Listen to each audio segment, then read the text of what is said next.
Olá, bem-vindo, bem-vinda ao canal do Instituto Legos. Roseli Gimenez aqui apresentando o Cultura em Foco.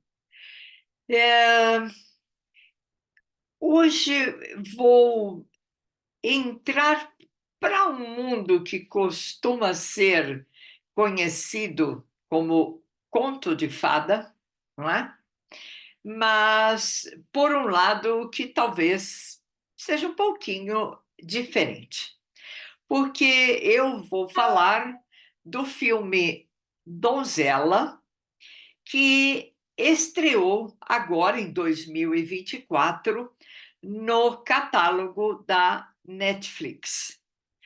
O filme Donzela tem a direção de Juan Carlos Frenadillo e, bom, em síntese, é muito assim tranquilinho, não é? Para assistir, porque trata-se de uma forma simplória, uma jovem, não é, lá dos tempos dos castelos, né? Uma jovem que concorda em se casar com um belo príncipe, justamente por conta da situação financeira em que a família dela se encontra. Eles moram num lugar inóspito, não é? Gelado e com gelo, então a agricultura está morrendo, o povo está passando fome, enfim, não é uma família de grandes reis e príncipes, não é?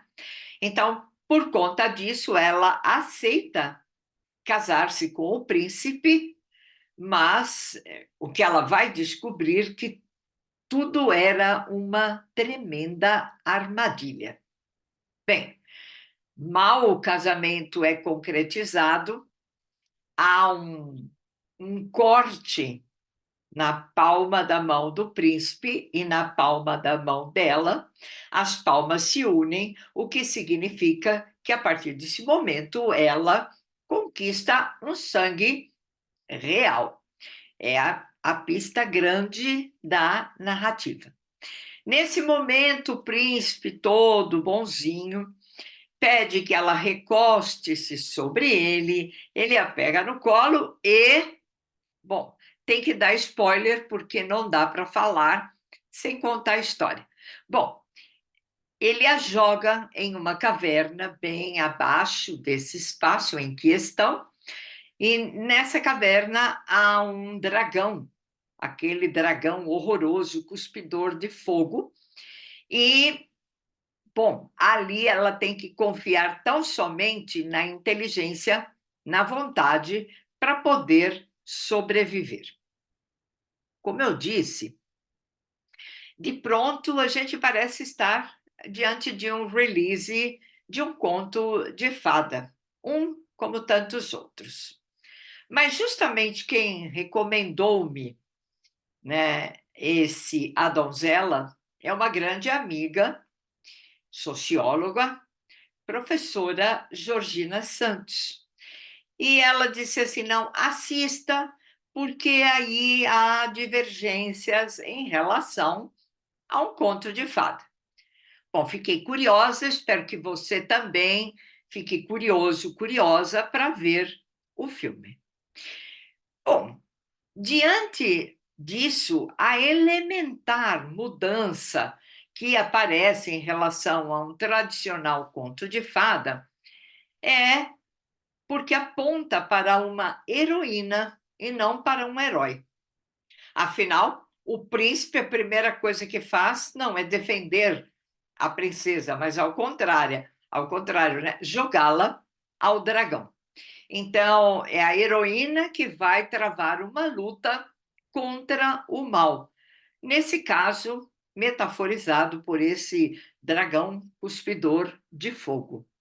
Bem, essa mudança leva-nos a pensar em outras coisas, mas também na militância woke, que é o passado do verbo wake em inglês, não é? Que é acorda, acordei, no caso. Ou seja, é uma militância woke que surgiu no final da década do ano de 2010. O termo foi adotado como uma gíria mais genérica, amplamente associada a políticas identitárias, causas socialmente liberais, feminismo, ativismo, LGBTQIA+, etc., e questões culturais, inclusive com termos como woke culture, woke politics, muito usados. A questão é que o termo acaba muitas vezes sendo alvo de memes, até de piadas, não é? Com uso irônico e críticas, o que é uma pena. Por quê? Esse termo foi identificado e atribuído a princípio a pessoas conscientes do mundo social, político, econômico, etc., envolvendo, como eu disse, questões de gênero, por exemplo, mas também questões indígenas, indianistas, africanas, entre outras. Em suma, ter a consciência de um papel a exercer em defesa de grupos considerados marginalizados. Por outro lado, essa ideia, muitas vezes, leva a cancelamentos daqueles que avançam contra esses grupos. Não necessariamente contra os grupos, mas que usam uma linguagem contrária, não é, a essas questões de uma forma ética. O pior é que muitas vezes os cancelamentos são de violência. Não tem quem, provavelmente, já não tenha passado por isso de uma forma ou de outra. De qualquer forma, o cancelamento também alerta para o olhar às políticas liberais ou de esquerda, na maioria das vezes, nesse caso da militância woke. Bem, o tema está longe de ter um consenso, mas o filme está aí para ser entre outros elementos reflexivos.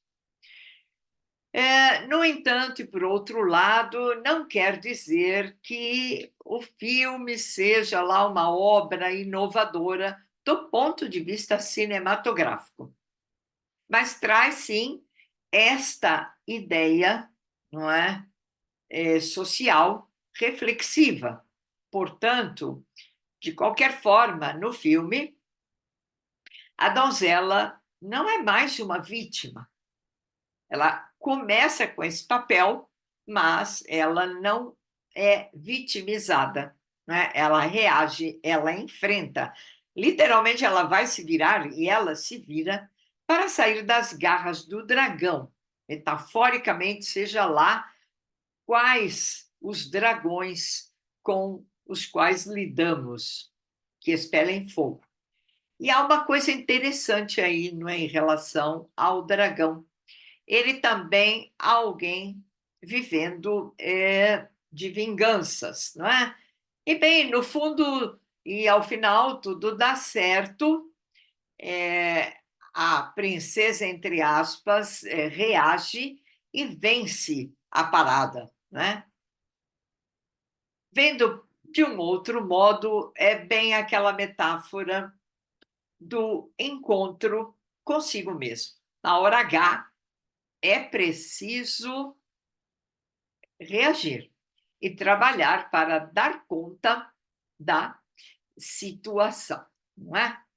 Bem, o filme está aí disponível, acho bastante interessante, é bem feitinho, nada assim extraordinário, mas com bons atores, vale a pena. Vale a pena para pensar sobre estas questões aqui levantadas, entre outras que a gente pode também discutir. Ok? Vou ficando por aqui. Se você é novo no canal, inscreva-se. Deixa comentários, sugestões, e o Cultura em Foco volta na próxima. Obrigada.